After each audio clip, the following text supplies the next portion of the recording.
आज परत एकदा अंतरवालीचा 9 वेळा सलाईनवर उपोषण करून पळून गेलेला सलाईन योद्धा मनोज जरांगेने ओबीसी नेते आदरणीय भुजबळ साहेब यांच्यावर खालच्या भाषेत टीका केली आहे, गरळ उठली आहे। याचा मी एक ओबीसी म्हणून निषेध करतो।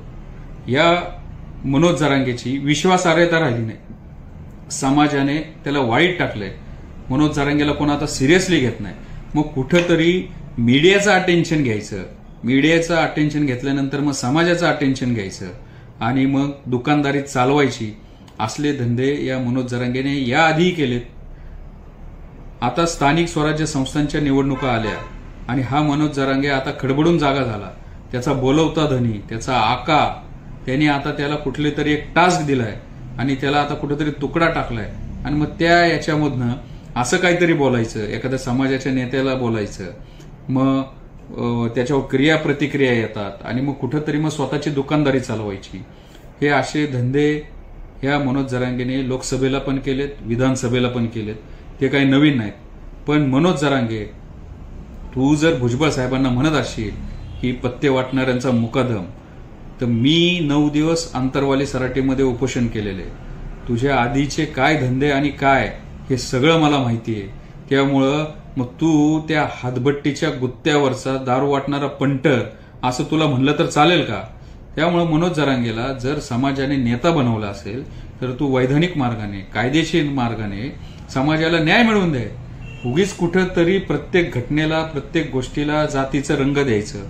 आज पत्रकार परिषद होती, त्या माणिकराव कोकाटेंचे रम्मी प्रकरण आणि त्याचा जाब विचारायला गेलेला शेतकऱ्याचा मुलगा, छावा संघटनेचा कार्यकर्ता, याला झालेली मारहाण।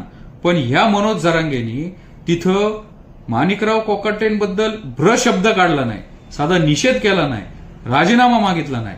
पण कशावर आला? तर भुजबळांवर। कशावर मनोज जरांगे आले? तर तुमच्या माणसाने तुमच्या नेत्याला बोलल्यानंतर तुम्ही त्याला मारलं नाही, पण आमच्या माणसाने निषेध केला तर तुम्ही त्याला मारलं। म्हणजे प्रत्येक गोष्टीला जातीय चष्म्यातनं बघायचं, जाती वळण द्यायचं आणि महाराष्ट्रामध्ये परत जातीमध्ये वाद निर्माण करायचा।